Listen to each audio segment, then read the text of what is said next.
बनाने का काम किया योगी आदित्यनाथ जी महाराज। भारत माता की।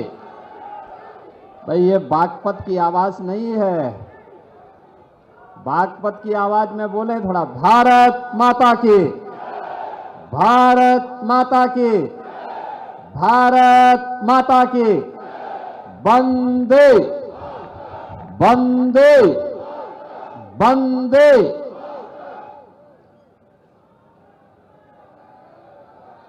भारतीय जनता पार्टी और राष्ट्रीय लोकदल के संयुक्त प्रत्याशी के समर्थन में आयोजित आज की सभा में राष्ट्रीय लोकदल के प्रमुख माननीय चौधरी जयंत जी, लोकप्रिय सांसद डॉक्टर सत्यपाल सिंह जी,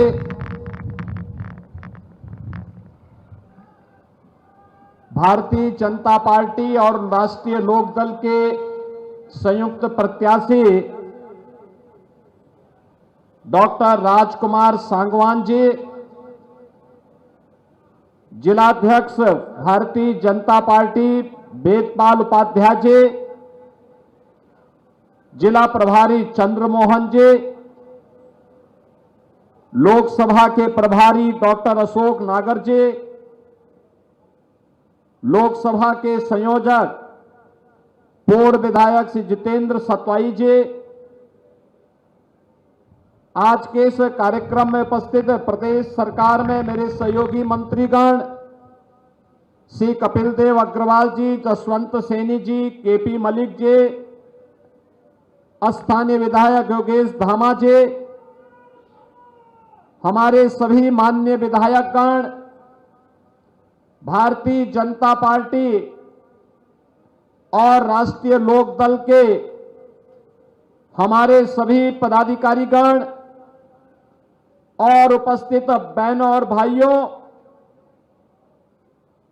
आज मुझे भारत माता के महान सपूत पूर्व प्रधानमंत्री चौधरी चरण सिंह जी की इस पावन धरा पर आने का सौभाग्य एक बार फिर से प्राप्त हुआ है। महान स्वतंत्रता संग्राम सेनानियों और अपनी पौराणिक और ऐतिहासिक पृष्ठभूमि के लिए विख्यात इस पावन धरा को नमन करते हुए चौधरी साहब के इसी चरणों में मैं विनम्र श्रद्धांजलि भी अर्पित करता हूं। बहनों और भाइयों, इस बार हमारे लिए ये चुनाव और भी महत्व का हो जाता है, क्योंकि पहली बार किसानों के मसीहा के रूप में चौधरी चरण सिंह जी को भारत का सर्वोच्च नागरिक सम्मान भारत रत्न प्राप्त हुआ है। चौधरी साहब को यह सम्मान प्राप्त होना न केवल कोटि कोटि अन्नदाता किसानों का सम्मान है, बल्कि हम सब उत्तर प्रदेश वासियों का गौरव भी है। और इसीलिए जहां मैं इसके लिए चौधरी चरण सिंह जी को नमन करता हूं, वहीं प्रधानमंत्री मोदी जी के प्रति भी आभार व्यक्त करता हूं, जिन्होंने चौधरी साहब के उन मूल्यों और उन आदर्शों को ध्यान में रख करके देश के अन्नदाता किसानों को भारत के राजनीतिक एजेंडे का हिस्सा बनाया और आज प्रभावी ढंग से उन योजनाओं का क्रियान्वयन न केवल देश के अंदर भारत सरकार के द्वारा, बल्कि उत्तर प्रदेश के अंदर भी हम प्रभावी ढंग से लागू करने में सफल हो रहे हैं। बहनों और भाइयों, ये बागपत की भूमि है। अभी राष्ट्रीय लोकदल के हमारे प्रमुख जयंत चौधरी जी कह रहे थे कि चुनाव अभी थोड़ा और उत्साहपूर्ण मोड में आना चाहिए। वैसे यहां 26 अप्रैल को है, लेकिन मेरा यह मानना है कि बागपत का मतलब आज से चुनाव की गर्मी प्रारंभ हो जाएगी। ये बागपत है, इसके लिए तो महाभारत हुआ था। आप जान रहे हैं ना, भगवान हस्तिनापुर आए हैं और पांडवों का संदेशा लेकर आए हैं। आपने पंक्तियां भी सुनी होंगी जब भगवान ने हस्तिनापुर में कहा था कि देना हो तो आधा दो, लेकिन अगर इसमें भी कोई बाधा हो दे दो केवल 5 ग्राम, रखो अपनी धरती तमाम। उन 5 गांवों में बागपत भी एक था। आज से 5000 वर्ष पहले और 5 गांव जिनमें बागपत एक गांव है, आज का जनपद है, प्रगतिशील जनपद है, विकास की मुख्य धारा के साथ जुड़ा हुआ जनपद है। ये वही जनपद है 5000 वर्ष पहले जहां से महाभारत की नींव तैयार होती है। उस समय भगवान को अपनी लीला दिखानी थी और अन्यायी और अत्याचारी ताकतों को उनकी हैसियत भी दिखानी थी, और उसका आधार बना था बागपत।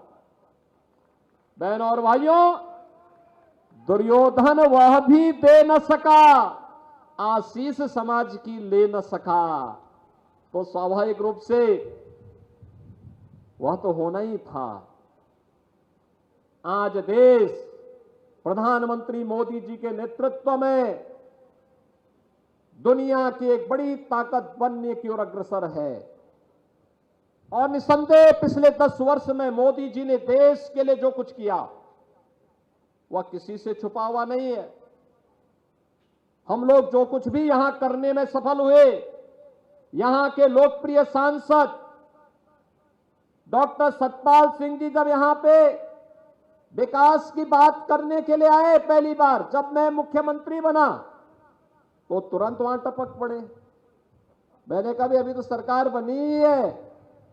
इन्होंने कहा इसीलिए मैं सबसे पहले आया हूं, क्योंकि दिल्ली के सबसे नजदीक रहता हूं, और दिल्ली के सबसे नजदीक रहने के बाद, मुंबई देखने के बाद जब मैं अपने बागपत की तुलना करता हूं तो मुझे लगता है कि मैंने पूरा जीवन महाराष्ट्र में, मुंबई में, नागपुर में, पुणे में व्यतीत तो किया, लेकिन बागपत के लिए कुछ कर नहीं पाया। एक अवसर मिला है, वहां की जनता जनार्दन ने मोदी जी की कृपा से एक अवसर दिया है, मैं एक बार वहां कुछ करना चाहता हूं। और बहनों और भाइयों, जो भी प्रस्ताव यहां के सांसद और यहां के विधायकों ने मेरे सामने रखा विकास के लिए, प्रदेश से होना था तो प्रदेश से, और नहीं तो केंद्र के पास भेजने में कोई देर नहीं लगाई। 24 घंटे ज्यादा समय नहीं लगाते थे। और आज उसका परिणाम है, जब मैं बागपत को देखता हूं, यहां के विकास को देखता हूं, मुझे चौधरी चरण सिंह जी के प्रति श्रद्धा का भाव जागृत होता है कि कितना बड़ा महापुरुष था जिन्होंने बागपत को बागपत बना करके अपनी कर्मभूमि के रूप में सिंचित किया था। आज हमें भी उस धरती के बारे में कुछ करने का अवसर प्राप्त हो रहा है। बहनों और भाइयों, विकास की इस प्रक्रिया को आगे बढ़ाने के लिए, आस्था के संगम को आगे बढ़ाने के लिए आज मुझे भी अच्छा लगता है जब बागपत का नौजवान उत्तर प्रदेश सरकार की सरकारी सेवा में स्थान प्राप्त करता है। नहीं तो यहां का नौजवान सड़कों पे दौड़ता रह जाता था, और जब भर्ती की नौबत आती थी उसको छटनी करके बाहर कर दिया जाता था। हमने कहा ये नहीं हो पाएगा। मैं तो देख के बहुचक था जब मैं यहां बागपत में आया था 18 में, एक ही गांव के 27 नौजवान भर्ती हुए थे। 27 नौजवान पुलिस की, उत्तर प्रदेश पुलिस की भर्ती में। ये चीजें दिखाती है कि जब ईमानदारी से कोई कार्य करो तो उसके परिणाम भी उसी प्रभावी ढंग से हम सबको देखने को मिलेंगे। आज बागपत में इंफ्रास्ट्रक्चर का अपना कार्य है, हाईवे का है, एक से एक बढ़कर के हाईवे बने, एक नहीं, दो नहीं, 5 हाईवे से बागपत जनपद जुड़ा है। चौधरी चरण सिंह जी की कर्म भूमि की रमाला चीनी मिल एक नए रूप में हम सबको एक नया दर्शन कराता है विकास का। हर घर नल की योजना प्रभावी ढंग से लागू हो रही है। गन्ना किसानों के गन्ना मूल्य का भुगतान, और वहां भी हम लोगों ने तय किया है धीरे धीरे करके लगाम कसने की कार्रवाई जिस स्तर पर हो रही है। बहनों और भाइयों, अब 5 साल और 10 साल इंतजार नहीं करना है, उसी वर्ष, और अब तो 100